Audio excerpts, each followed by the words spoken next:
একদিকে বিশ্বের সবচেয়ে শক্তিশালী সামরিক শক্তি আমেরিকা, যার বার্ষিক বাজেট $1 ট্রিলিয়ন কাছাকাছি, আর অন্যদিকে ইরানের তৈরি সাধারণ কিছু ড্রোন যা বাইক বা ট্রাক্টরের যন্ত্রাংশ দিয়ে বানানো। কিন্তু আশ্চর্যের বিষয় হলো এই সাধারণ ড্রোনই এখন কপালে ভাঁজ ফেলেছে পেন্টাগনের বাঘা বাঘা জেনারেলদের। ঘটনাটি অবিশ্বাস্য মনে হলেও সত্য। ইরান তাদের শাহেদ ড্রোন দিয়ে মধ্যপ্রাচ্যে মার্কিন সামরিক ঘাঁটিগুলোতে একের পর এক আঘাত হানছে। এপ্রিলের শুরুতে বাগদাদের ভিক্টরি বেস কমপ্লেক্সে সরাসরি আক্রান্ত হয়েছে এই ড্রোন দিয়ে। কিন্তু মুশকিলটা ড্রোনের শক্তিতে নয়, মুশকিলটা দাঁড়িয়েছে যুদ্ধের অঙ্কে। একটি ড্রোন বানাতে খরচ হচ্ছে মাত্র $20,000 থেকে $50,000, আর সেটি ধ্বংস করতে আমেরিকা ব্যবহার করছে $10 লক্ষ আকাশ ছোঁয়া দামি মিসাইল। বিশেষজ্ঞরা বলছেন এই শাহেদ ড্রোন মোটেই উচ্চ প্রযুক্তির কোনো বিষয় নয়। এর ভেতরে থাকা প্রসেসর আমেরিকা থেকে আনা, তেলের পাম্প ব্রিটেনের এবং কনভার্টার এসেছে চীন থেকে। অর্থাৎ সাধারণ কৃষি সরঞ্জাম বা কারখানার যন্ত্রাংশ দিয়েই তৈরি হয়েছে এই উড়ন্ত বোমা।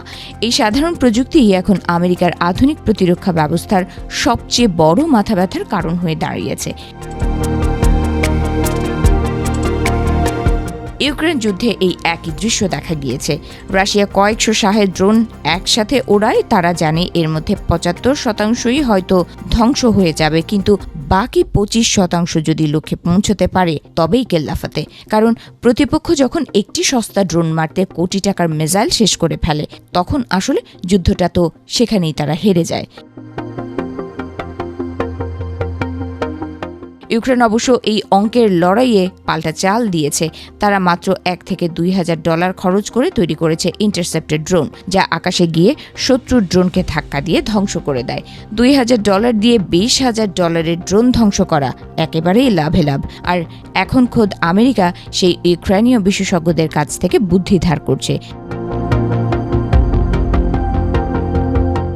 কিন্তু প্রশ্ন হলো, আমেরিকা কেন নিজে এত দ্রুত সমাধান করতে পারছে না? উত্তরটা হলো বিশাল আমলাতান্ত্রিক জটিলতা। পেন্টাগনের নিয়ম অনুযায়ী একটি ছোট স্ক্রু কিনতে হলেও কয়েক বছরের নথিপত্র আর অনুমোদনের প্রয়োজন হয়। একটি নতুন সমরাস্ত্র তৈরির প্রয়োজনীয়তা থেকে শুরু করে তার সেনাদের হাতে পৌঁছতে গড়ে প্রায় 12 বছর মতো সময় লেগে যেতে পারে।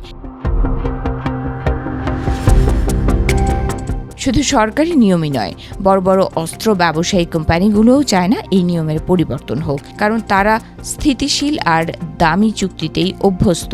ছোট কোম্পানিগুলো যারা সস্তায় সমাধান দিতে পারে, তারা পেন্টাগনের এই দশকের পর দশক লম্বা লাল ফিতার দৌড়াতে টিকে থাকতে পারে না।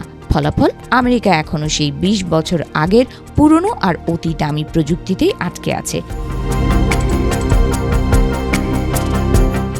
আমেরিকা তাদের পুরনো নিয়ম বদলানোর কিছুটা চেষ্টা করলেও বাস্তব চিত্র এখনও অপরিবর্তিত। বিশ্বের সবচেয়ে শক্তিশালী সামরিক বাহিনী আজ এক আজব পরিস্থিতির শিকার, যেখানে মশা মারতে তাদের কামান দাগতে হচ্ছে, আর সেই কামানের গোলার দাম মশার চেয়ে 1000 গুণ বেশি।